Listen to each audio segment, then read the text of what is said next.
I had a comment about the poem. You were saying, actually you were citing some of the information from the book, but I noticed that you used the word nigger like 3 times, and there have been people that have been stripped from their homeland, raped, killed, murdered, molested, and done a lot of damage to it. It actually messed up the African American family psychologically and everything. And using that term nigger is like an insult.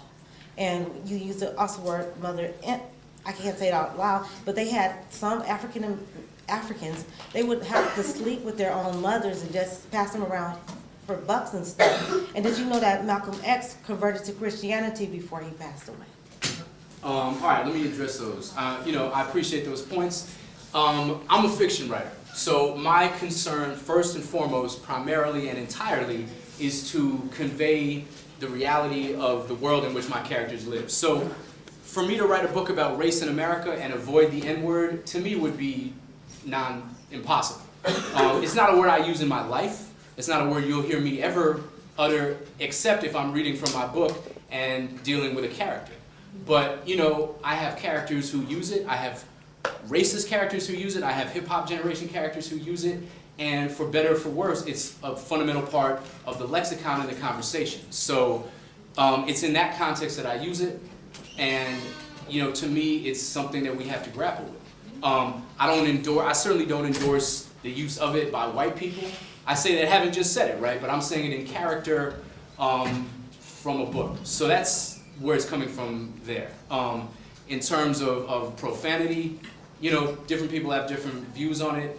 I'm fairly liberal and free-willing with my use of a whole lot of terrible words. Part of my artistic lineage comes through people like Lenny Bruce and Eddie Murphy and Richard Pryor, who I think were able to convert that word into profound social commentary.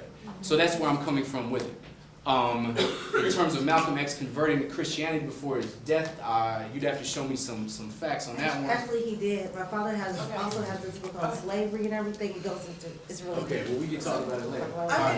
Were there another question from another student before your teacher asked a question? Yeah. Okay, go ahead. In the back. Stand up. Go. Yeah, no, that's you. You say you're like a fiction writer. I really enjoyed your presentation, by the way, being a white boy myself. And I just wanted to ask you if you have who are your major literary influences? Do you read? You said you're really into absurdity and satire. Do you read a lot of Hunter S. Thompson, gonzo journalism and stuff like that? I went through a period of checking out a good amount of Hunter Thompson when I was younger. I would say it's so hard to answer that because it's changing all the time, right? I'm trying to read all the time and discover new things all the time, and for each project that I'm working on, I read differently. So for this, I was reading all these race novels, most of which I'd already read, and satire.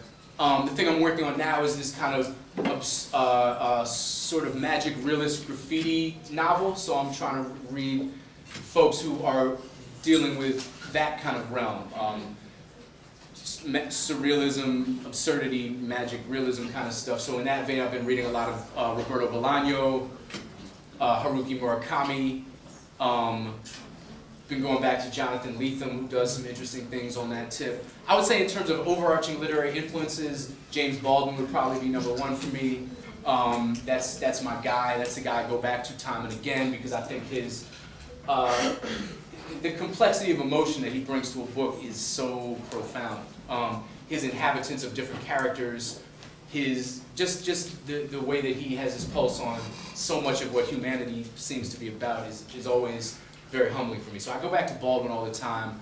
My favorites are always in flux. I've been trying to read more contemporary folks lately. I also review books, so a lot of what I read ends up being stuff I'm reviewing.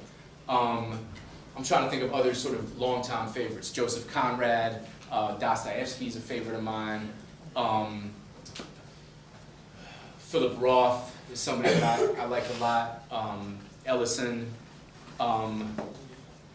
Paul Beatty is a contemporary novelist that I dig. Tobias Wolff, ditto.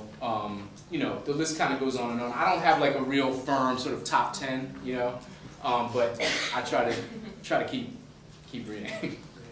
Can you give us a little, before you leave and end your presentation, give us a little preview of that one that you're writing right now? I could do it. If that's what we want to do, I'm happy to do it. My question kind of bridges that though. Okay. I was very happy to be able to hear you do a reading from The End of the Jews, which I love that book. And I think one of the things I like about the characters that you illustrate is they remind me of people I grew up with. Maybe it's because we're around the same age, 19. And, but it goes back to this particular age.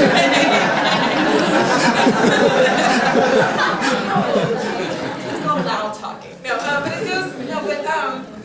I like the characters because they remind me of people that, I mean, it really takes me back to my particular, like, middle school, high school age. But I feel like I'm having a flashback or something. And so, I'm wondering about these characters from this moment in time, from my memory that I re-experienced through your books.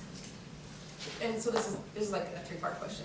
And so one is, how does that relate to the whole utility of hip-hop literature? Because I'm not sure, or sorry, lit hop, because I'm not sure if we got to talk enough about lit hop. So that's one point. The other point is this character that I see in your books, and this white person in hip-hop, if you will, from a particular time that makes me, like, I hear like an X-Clan beat coming out of my head. I feel like a Leatherman dog. I mean, you mentioned Boston in 1990. Let's just situate that. Yeah. That's after Do the Right Thing. Right. Right? So it's after Public Enemy has Fight the Power. And all, I mean, it's a specific moment in political history in the United States where race and all these issues and hip-hop are colliding in the public sphere every day. And then I think about my work that I do in the hip-hop industry, or the alternative hip-hop industry, if you want to call it, and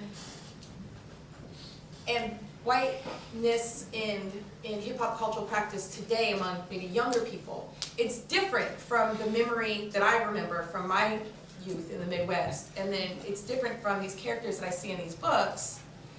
And so I'm wondering if we could kind of talk about what it is, you've traveled around, what it is that your experience, or the experience that you're illustrating through the characters in your book, and what it is that maybe people are reporting that they see today in regard to experiences of race and hip-hop. And then also this idea of this, what we were all talking about, like a white brotherhood or something, or the community. I'm sorry, in hip-hop, because I don't remember what it was you called it, this individual gratification and affirmation versus like a collective. I've noticed that it seems like sometimes people do seem to unintentionally and unexpectedly gather around identity politics within contemporary hip-hop business situations. And I'm not talking about the industry. I'm talking about artists, practitioners, or particularly my crowd would be political organizers. So I know that was a lot of questions. But okay. So can you tell us about lit hop? Can you compare the characters in your text to maybe realities that you witnessed or that you hear about from youth, or maybe if people want to report on their situations and so forth? And also, could you tell us a little about End of the Jews before you talk about your last book?